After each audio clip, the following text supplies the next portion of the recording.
welcome everyone to our first live Q&A of the Ask the Experts series. My name is Heidi Liu, and I'm with Supermove.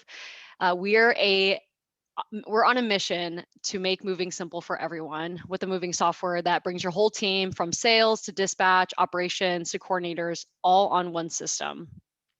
And today I'm joined by Kevin Ankenbauer, and I'm excited to grill him a little about how to hire and retain movers.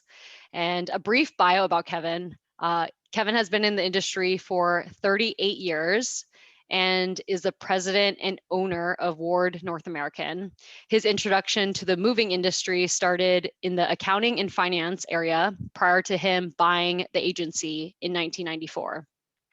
They are headquartered in San Antonio, where he's calling from, and operate from 5 locations in Texas. They have been named Agent of the Year for North American Van Lines 12 times out of the past 17 years and have won it 10 years in succession. Kevin feels that they couldn't have done it without the team that they've built over the years, from everyone from their movers to drivers to back office staff. And we are here today to learn from you, Kevin. Learn what the secret sauce is to hiring and retaining quality, coachable movers. I've received a handful of questions already, but at any time, if anyone wants to, submit your question, there's a Q&A at the bottom of your Zoom control panel. So that is where I'll be managing the questions at the end. So to kick it off, Kevin, what's your criteria when finding good movers?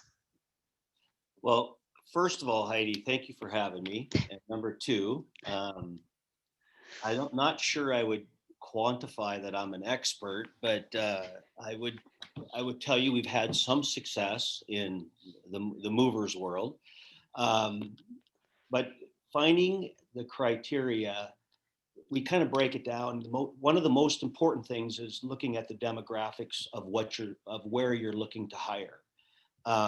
That's one of the things. Now, I want to make sure I say this, that a lot of my answers is a consortium of all of my company coming together and helping me with a lot of this information. So I think they're the so-called experts, and I'm kind of a visionary guy where I kind of try to take all those, take that information and pool it to put it into play. But demographics is one of the areas we look at. We look at an office. We look at the culture of that city. We look at the demographics of that city when it comes to race, gender, strengths, and so forth. So we try to hire to the demographics of the city, to the demographics of that branch. So to give you an example, if we're looking to hire in our Killeen, Texas office, huge military city. So we try to really look for the veteran employees because they understand the military business and they've moved many times. So we try to hire as many veterans as we can in that city. And that would be the same with San Antonio, being a large military location. We go to Dallas, we try to look at the demographics of Dallas. We look for location. We look at the demographics around our branch to make it as easy as possible for those employees to get to work and back. So that's extremely important to us, as we make it as easy as possible for the employees to get to work and to get home again. I think we're a little bit different in the next criteria. We look at employees versus contractors. We are 100% employee driven. We do not have a local contractor in our office. We tried that. Matter of fact, we've tried it just recently again, and it was a complete failure.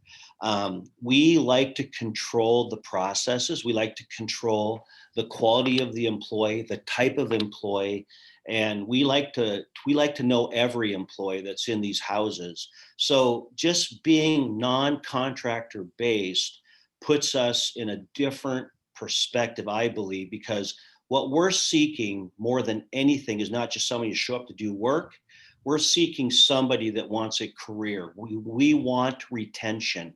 We want long-term retention. So what we do is we formulate our employee model around retention, and whatever we can to keep an employee engaged as long as we possibly can for as many years as we can, because that we believe reduces costs. So again, we're 100% employee based, not contractor based. So if there's movers that are listening that are contractor based, this might not have a lot of effect for you, but what we do there. Another criteria looking for an ideal mover, the first thing we do is we tell them in the interview process right out of the gate, there's going to be a criminal background and a drug test immediately. So I'm going to tell you that based on what my HR and my management tells me, we eliminate 40% of the applicants just right there. They don't even fill out the application when they know that we're looking at criminal and we're looking at drug testing. We also tell them there's going to be random drug testing going forward. So it's extremely important that we let them know that up front, so we weed out that perspective immediately.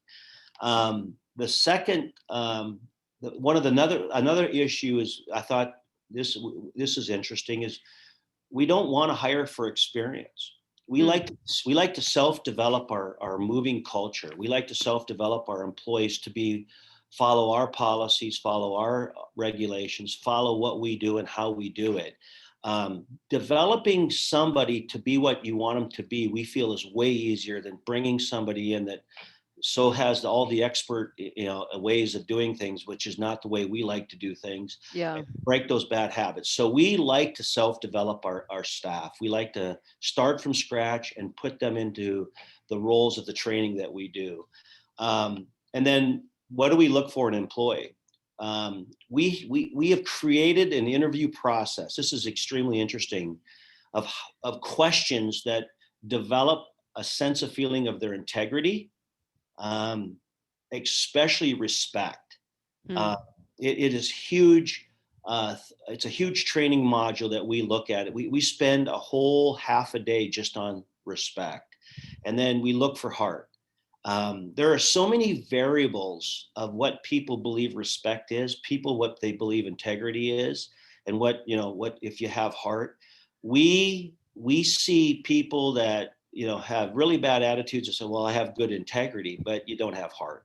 We look for the people that have all three and understand what we deem as excellence. We look for people that can fill that role, in those four criteria. And if we can't feel comfortable with that, we don't invite them back to the Ward University training. It's just that simple. So they got to meet those criteria. Yeah. So when I first talked to Kevin, definitely from our conversation, I just walked away thinking, wow, he really has a standard of excellence that he wants all of his movers, employees to meet. And as a reminder, we are focusing on the mover piece today. We won't be talking about drivers. Maybe that'll be another time, because I know it's a hot topic. But Kevin, I'm curious, you are hiring for retention versus, I know a lot of moving company owners, they just have this mindset based on experience that, 1 in 5 will stay or 1 in 10 will stay, and that it's just a numbers game. You just have to, go through the hiring and then just see who sticks.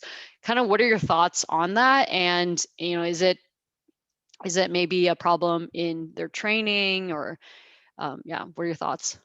Well, again, we hire for retention, so you got to invest in retention.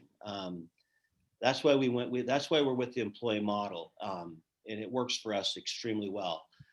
We really believe that if you're going to grab a person and you're going to put them into your company, you have to invest in that person. You have to invest in that in so many different ways, not only just in training, but we offer health insurance, vacation, sick pay, holiday pay for everybody. Anybody that's a full-time core employee. We separate our business into two kind of divisions. We have our full-time core, and then we have our summer part-time. And we've created incentives and benefits even for our part-time help to get them to come back every summer. And the success of that has been enormous. We believe that if we cover their health, their benefits, their sick, their holiday pay, there's more than a sense of belonging in just a job. They feel like they're being taken care of. And it's hard to walk away from something like that. And in our industry, where a lot of it is contractor driven, we feel that's a huge benefit to us because a contractor is not going to steal an employee away when Mm. they're getting all those benefits. So we have a great retention on full-time core employees that stay with us for years and years and years. So benefits is one thing. We're very incentive based, extremely incentive based. Everybody in our company, all the way to the receptionist, has a bonus program. We try to invest in them to get the best out of them Yeah. by having them incentivized. People don't come into into our company and say, "Okay, I'm going to make $16 an hour." They can make 20 if they do everything perfect. If they do it the way we want it done. And it's just amazing how much money I look at it every year. How much money we pay out in bonuses across the board to the whole entire company. It's huge, but it's such a good feeling because they attained excellence at that level. So it's very, very incentive based. 100% of our employees are bonused. Another thing we do is we invest in technology. We have put together operating platforms. We've spent hundreds of thousands of dollars on technology, making our system so easy and so we can develop flexible schedules so our part-timers can work around school and weekends and certain things that they're doing. So it's a big hit with our younger generation, this technology. So The tech they love it. generation. Oh, they love it, especially the younger drivers. I mean, I mean, it's just amazing. So we continue to invest in technology, which, I'm going to be advertising for you. Guys, use Super Mover. They're a great technology. And Kevin's not even a customer, but thanks. But I just met you a couple of months ago, so we're gonna have to look at the super mover. But I'll tell you, and technology has been extremely important for us. And then we promote promotions. We want our people to grow within. We constantly are promoting people up. And as we grow, we're constantly promoting people to new positions. And we promote that all the way from the time they come in under Ward University. We tell them about it. And then one of the biggest things that we've trained over 125 agents that have come in and trained under us. So they look at our systems, they look at our operating systems, our technology. And one of the things that they take away is how we let our employees set operation administrative policies. They have a voice. They have a voice in what we do. And it's amazing to me when I sit in a room of packers, loaders, helpers, warehouse staff, how much they know and you don't. It's just amazing to me. And I'm always willing to listen. I'll give you an example of that really quickly. We had a part-time accounting clerk. She works part-time because she's going to school in accounting, and she created our evaluation process of when to invite somebody off the mountain because they're damaging the chemistry of the company. It was Oh, wow. amazing that a part-timer changed our whole evaluation program, but you just got to be willing to listen to them. You got to be willing to seek their advice. And that's very important to me, is that our employees have a voice in how we set policy and what that policy needs to be, because they're the ones setting it. They're the ones going to follow it. Um, Yeah. we like to buy them new equipment. We keep new equipment in their hands all the time, trucks, logistic equipment. They respect that. If you respect them, they respect you. And giving them nice equipment is one way that we can show that respect. Okay. Yeah. Then we have the Ward University, and I'll talk a little bit about that. I understand a little bit later. So um, Yeah. that that's some of the things that we try to do in our industry to invite our employees to stay for a long time. God give him the best. Yep. So you're talking about technology. I just want to dig into this a little bit. Do you use tech to manage applicants that you get? Is it for training videos? Like, yeah, can you tell me a little bit more about how you're utilizing tech for? We use Yeah. technology all the way from payroll to training to application processes. One of the things that we do in the interview process, I think is really unique. We started this a couple years ago, is we actually show a video of what they'll be doing. Okay, the expectations of how we want the house prepped, how we pack boxes, what they'll be doing every day. You'd be surprised at how many people in the interview process say, I'm not sure that's really for me. So we don't go through a bunch of wasted time and expense and showing employees or telling employees what they think they'll be doing. We actually show them what they'll be doing, how they'll be lifting furniture, taking it into the trailer, padding furniture, warehousing furniture. We show videos of that in the interview process, and it really helps the retention, because if they sign up after the video, that means they're engaged. They really want to be a part of that. That's been huge for us. And so then Interesting. when we get them through the interview process, moving them to the Ward University, they already have a very good idea of what they're going to be trained on and why. So I just believe that technical communication, whether it's technology or verbal or whatever, the more communication you can show an employee, the more communication you can show them from a technology standpoint of the expectation. Pictures are worth 1,000 words, and we just believe that the more information we can put on them as to what it's going to be at Ward North American, the better they have of making it and staying a longer time. Yeah, it really is setting that expectation. I think that's huge. The communication.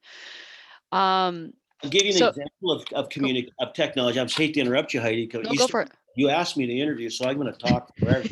But but for example, our operations platform.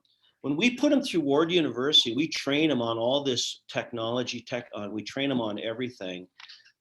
They go into our system, and our technology tells us how we can dispatch them, whether they've been trained in packing, whether they've been trained in vaulting, whether they've been trained in loading, whether they're trained in driving.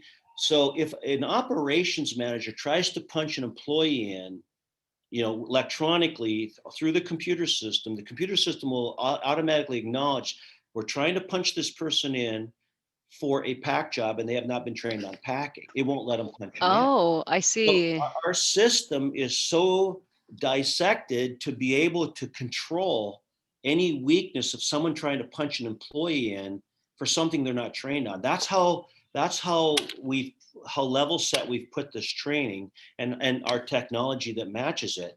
So we won't put non-trained people in non-trained jobs. I mean, it's how we do it. And the same goes for equipment. They can the safety director can take our technology and black out a truck because it's not been DOT'd, or it's in the shop or something. So anyway, technology is the lifeblood of what Ward does. So So you're saying you don't just toss them in there and start moving on day one. no, we don't. I see when I first got in the business 38 years ago, someone said, here, Bob, here's a t-shirt, go with Joe and he'll show you how to do this. That doesn't happen at Ward. We've upped our game from 38 years ago. So we believe that we believe our industry is kind of scientific. We believe that there's a science to it, and it's about heart, and you gotta care. And that's what we train people on, is those issues. So you've mentioned Ward University. I'm sure everyone is very curious to learn more. Can you give us just kind of like a brief background about Ward University? How long is it? Like, what does a normal new hire go through? And yeah, what is the onboarding process like? Ward University was created in the year of 1997. After I bought the company in '94, we started. I wanted to up the game a little bit, so we created it in '97. I had this quality director. He's a genius. I had this vision of how I wanted to train people, and once I got him to buy in, it was pretty unique. But it's a 4 to 5 day training course, and it's a classroom only. And every employee of my company has to go through the course, including staff members, accounting, customer service. Everybody has to go. It's a 268 written question exam that they have to pass, or you can't be in front of a customer, you can't work at the company. And we pay them to take the course, of course, because they're in our training. And it's really effective. People ask me about this. We've had a lot of companies come in and witness this course, and it's just amazing, because it really doesn't teach them how to pad a piece of furniture. It really doesn't teach them how to pack a box. It teaches them how to care. And I always use this example. If you owned a $10,000 dining room table, would you hit the wall with it if it was your table? And probably not, because you just spent $10,000 on that dining room. So what we teach our people and our employees is how to care. It's a self-esteem building classroom module that teaches them how to care. Because if we believe, if you can tell and teach an employee how to really care, you've accomplished 75% of the battle, because if they care, they'll do it right. And so it's a really unique course. I talk to every class either through on hand in front of them or by video. And one of the things that I tell them is that I work for them. They don't work for me, I work for them. They work for our customer. And I drill that into them in the first 10 minutes of the class about how they work for the customer and I work for them. I have to provide their paycheck. I have to provide their equipment, their training, all the resources so they can go work for my customer. You'd be surprised how many people's heads turn when they hear the present CEO tell them that I work for them. And if I'm not doing my job, I can't expect them to do theirs very well. So it's really interesting how you turn their mindset around when you talk like that.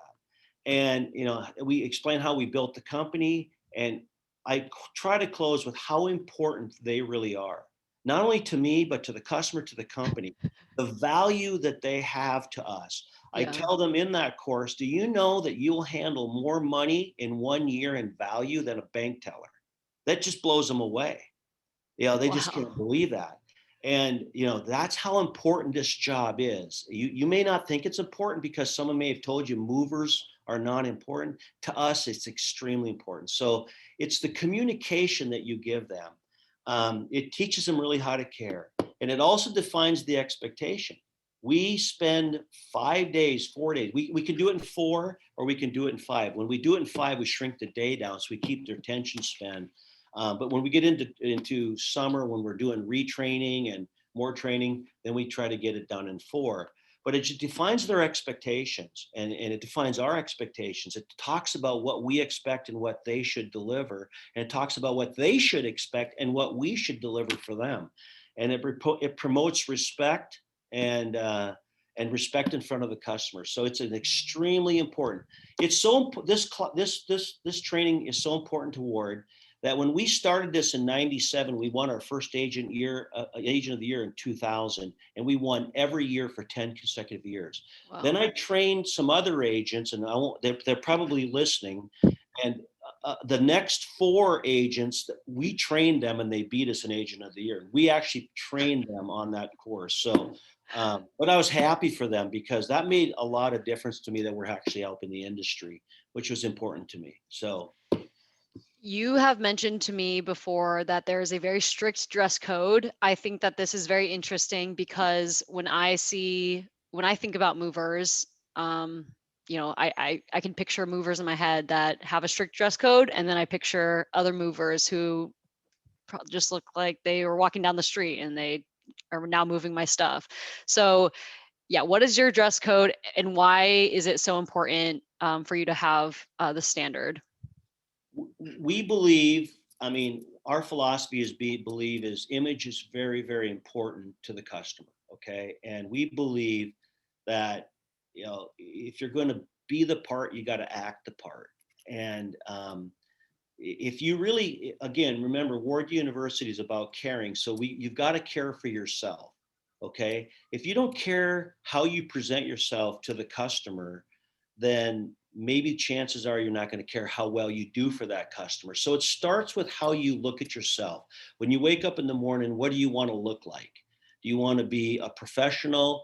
Do you want, do you want to have, we require Ward hats. We require Ward uniform, no blue jeans, shirts tucked in.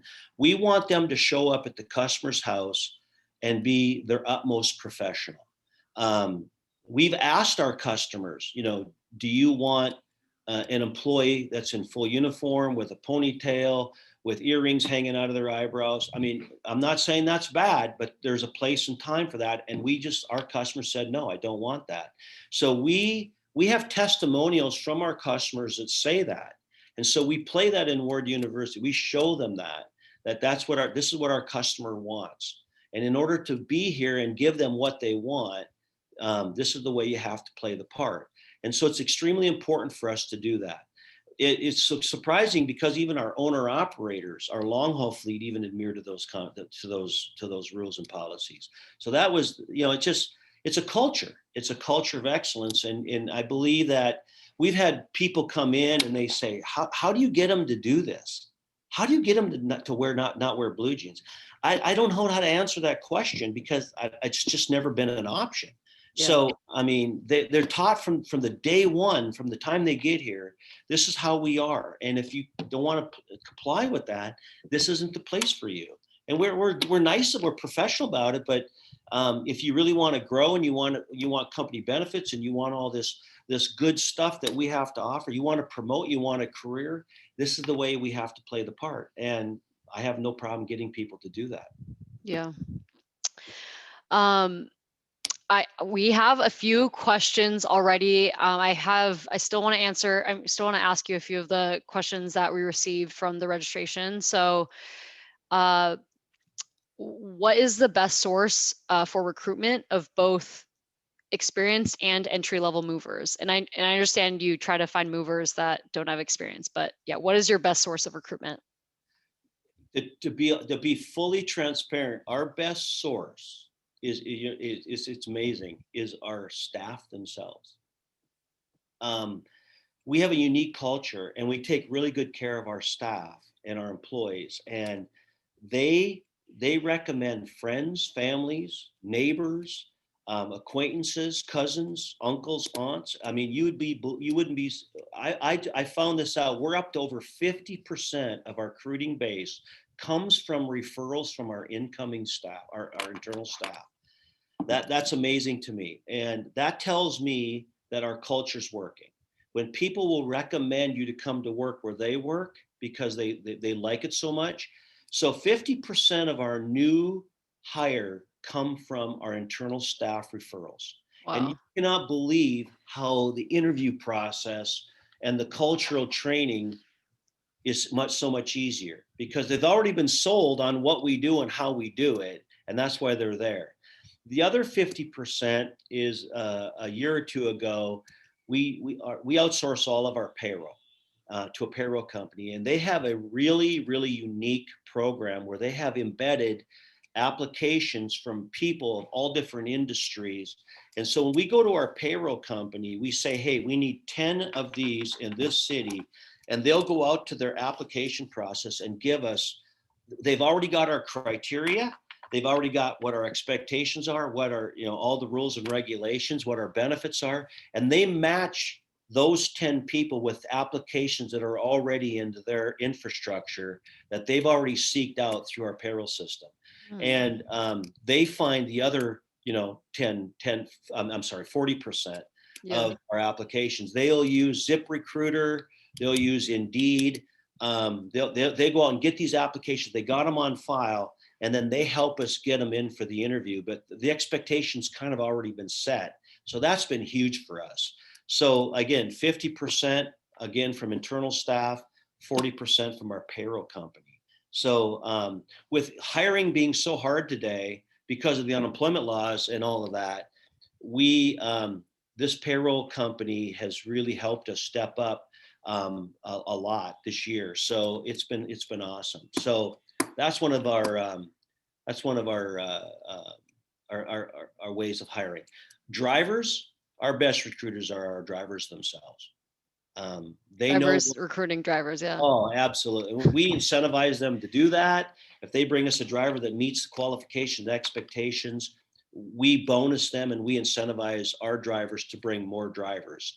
And that's just huge for us. We've never had a driver recruiter ever in my company. We've never been short of drivers. So I can say that works. And people are going to be hitting you up later and be like, tell me more about the drivers, how to get drivers. I know. We've been right now we've got, I think it was this morning, we had 5 drivers already filling out applications, all from our driver fleet that recommended them. Wow. So getting ready for summer. 5 drivers already filling out just referrals from inside our drivers that know them. They know I even had one driver say, I want to bring this guy, but I know he won't make it here. I just know he won't. And I'm like, well, then don't bring him here. And he goes, I'm not gonna. Even though he could get an incentivized bonus for bringing him, he knows he won't make it here. And they stand behind these drivers. So that tells me my culture's working when my drivers recruit drivers that know will be successful at Ward. That tells me we're doing something right. Definitely. I want to ask Reed's question. Did you see volume of candidates decline since early 2020? Since Candidates decline. COVID? You mean like hiring, like applications? Probably, yeah. Did you see like less applications in the beginning of last year? We've seen more applications, less interviews. So, our payroll company has even told me that, we used to hit about 8 out of 10, and now we're hitting about 5 out of 10, where they have applications on file, and then only 5 show up because 5 are just filling the application process out so they can keep getting their unemployment check. So we've seen the applications increase. We've seen the interviews decrease per application. So that ratio has gone down. Let me just look at it. Are you able to give us an idea amounts of the incentives are? If you want to skip, just give me the special code. No, you mean if you're paying an hourly wage, our incentives run 18% of an hourly rate. So if you're paying someone $10 an hour, I'm just using simple math. No one works for 10 anymore. You're paying $1.80 incentives for every $10. Wow. In your experience, what is the normal retention rate of a mover? Knowing you guys are hiring for retention, but I guess just at Ward, what is it like? 25% of our and thank you for giving me that question in front, because I wouldn't have had that data at my fingertips. But 25% of our core full-time employees have been 15 years and longer. 50% of our core employees, now we're talking our full-time staff, of which we have about 350 employees full-time, 50% of them have been 10 years and longer, which is long time for 50% of your staff. So 70 to 75% of our staff have been here 10 years or longer. 30%, 25 to 30% have been here 0 to 10. And you're always going to have that bottom level because people, they graduate from college, they get married, they move away. There's always some attrition, but I was quite shocked that over 50% is 10 years and longer. Wow, yeah. 25 over 15 years. So that means that our retention, to me, according to industry standards, is extremely good, and we're proud of that. And we have a lot of people retire from the company. We buy them, gifts and watches and trophies, and we buy a lot of them. I can tell you that. So it just that's a rewarding experience for me that we're able to keep people that long, and they love our company for that many years. And it's hard work. It's hard work. And they show up every day, do a great job. So, and that's another thing. I had movers. How do you get them to show up every day? Well, it affects their bonus. They get a bonus to show up every day. So if they don't show up, they just, kiss their bonus goodbye. So you just can't ask people to do things. You got to incentivize them to do it. Yeah. Yep. You pay them well, and you incentivize them. I think it's huge. We all need to be motivated. So. And then another interesting statistic is, we run the summer help, the summer part-time, of which we run about 100, and 25% of them end up moving in that core group to full-time After once they've gone through their college or whatever they decide they want to stay and go into our management training program. They want to go into accounting. They want to go into they want to grow, and so they say, hey, I'd like to grow with your company. And some of them become drivers, owner operators. So, but 20 to 25% of our part-time staff end up moving into the core staff. And we give them first right of refusal always to move in when we have core leave. They can replace up. And some of them are just waiting for that to happen. So, Wow. when you give certain benefits, and I'm going to say 8 to 10% of an hourly wage to a part-time worker, they come back every summer. They come back every year. They work through Christmas. We work them on weekends. It's just amazing how our even our non-core, our part-time staff, how we keep them flush in what we're doing every day. I wish they could work more. Yeah. Yep. We always tell every employee, we tell them this from the beginning, that we want you to be a better person when you leave. If you ever leave, we want you to be a better person than when you got here. And if you are, we feel successful for you. And we're not mad that you're leaving. We're happy that you're being able to better yourself. And that's just good nature. That's what people like to hear. I need to go through Ward University myself. So I have to make sure you pass the test though, because I'm a decent studier, so I'm ready for all those questions. All right, I'm gonna just look at some of the questions from the chat. We only have 9 minutes left. okay. Time is flying. Are you pre-screening by phone before an in-person application process? No, we're not. We bring them in, we sit them down, we show them the video, what they'll be doing. We go through the criminal background drug testing. And if we can make it through all of that, chances are you got a pretty successful person that's going to show up and come back and go into the training program. Yep. A question from Rick. Kevin, can you share an example of one of your best success stories in developing an employee that moved up in your ranks? Oh, wow. Yes, I can. There's a guy named, and I'm going to use his name because I'm so damn proud of him. His name is Jason Maciot.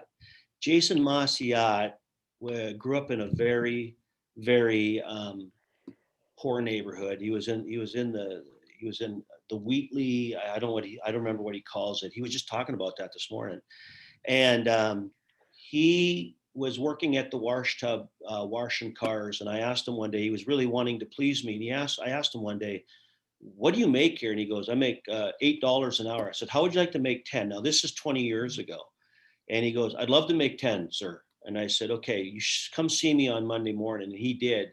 I put him in the warehouse. He went through Ward University. I put him in the warehouse. He excelled at that. I put him in warehouse manager. He excelled at that. I put him in operations. He excelled at that. I moved him to another office, which had bigger operations. He excelled at that. I put him in sales, and he did sales for about a year and a half. He just did really well at that. And then I made him a general manager of my smallest office. Today, that young man, he was 18, 19 years old. He had 2 children. He wasn't married. He had been recently divorced at 20. And today he's married. He's got a beautiful family, and he's going to be moving up January 1 to our EVP over the whole entire company, running all of the branches. This is a kid that had no future. His mother and father had drug issues. I was told that even at one time he was living out of the back of his car. And today he's going to be probably the second or third man in charge of a company our size. Wow. So every general manager of my company has started at the bottom at Ward. We've hired a few people from the outside. They didn't make it. They couldn't adhere to the culture of who we are and what we wanted to accomplish. So we try not to hire from the outside. We bring them up. We groom them. They understand our culture. They understand our chemistry. They understand our expectations, and then they deliver it because they went through it. So that is one success story. I could give you 100 success stories of people that have moved up into our company through promotions. Yeah, and definitely I can tell that it's leadership that believes in people and you gives them the chance to, go through these trainings and give them opportunities to really excel. So it's really a sign of good leadership. I call Jason my third son. That's just that's how much he's grasped the chemistry of our company. And now he tells that story to everybody that he's talking to, and they see him as a live example. It goes viral. Yeah. They see someone like that achieve what he has achieved. He's also gotten a 4-year degree since then. He went back to college and got his 4-year business management degree also while he's been working. So proud of him. Wow, that's incredible. Um, a question from Jordan, back to when you're talking about the payroll company, Jordan's asking, is the payroll company bringing you recruits applicants, or is it a temporary employment agency that you use to payroll your employees? It's a recruiting applicant position. Okay. I mean, it's a firm. They do payroll, they do recruiting, they tie them together. So they have these applicants and they zero in on the industries that they're working the payroll for. So they know what applicants would mirror. And like we said, we would rather hire somebody green than hire somebody with experience. So they have no problem feeding these applicants to us because of they know we'll be putting them through the training. All right, I'm going to take two more of these questions from the Q&A, and then I'm going to wrap it up. A question from Lauren: with hourly employees, how do you keep them retained during the shoulder seasons? What we do is we have our peak summer part time, and we have our core. So what we do, and this is something that's really unique. We guarantee every employee a minimum of 32 hours of pay in the wintertime. So 32 is what we consider our full-time status to get benefits. So they're guaranteed 32 hours in the wintertime. And of course, they're getting 40 plus hours more, in the summertime. So some of we just, for some reason, we have the work. I can't explain that. We just always have the work to keep our employees employed. And when they don't, they can use their vacation. They can use. We've even had them, in the summer where they wanted to. What do they call that? Bench hours, what they, and use them in the winter, they can do that. We don't recommend that, but if they do bench hours and it's overtime, we will pay them the half and take the regular time to the winter. So if they're getting 50 hours, we'll pay them 40 at regular and half pay on the extra 10 and bench the 10 hours for their winter. And a lot of employees like that too. So we make it really flexible for them to make sure that they get their 32 hours all the time. And we just find the work. We just do. I mean, that's never really been too big of an issue. Wow, you always need the movers even during the winter, or yeah, we just the other work. We do office moving. We do all kinds of. We do medical moving. We do hospitals. We do hotels. I mean, we just got off-season work and on-season work, and we have salespeople selling into those modules to keep those workers. And keep in mind, at Ward University, I'll give you an example. They're trained on everything, right? So, I mean, our receptionists could go out and do inventory because they have to pass the test.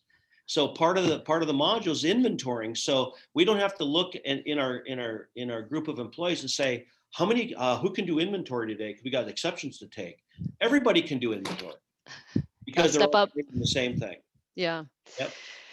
Yep. Derek is asking, what is your policy for bringing back former employees?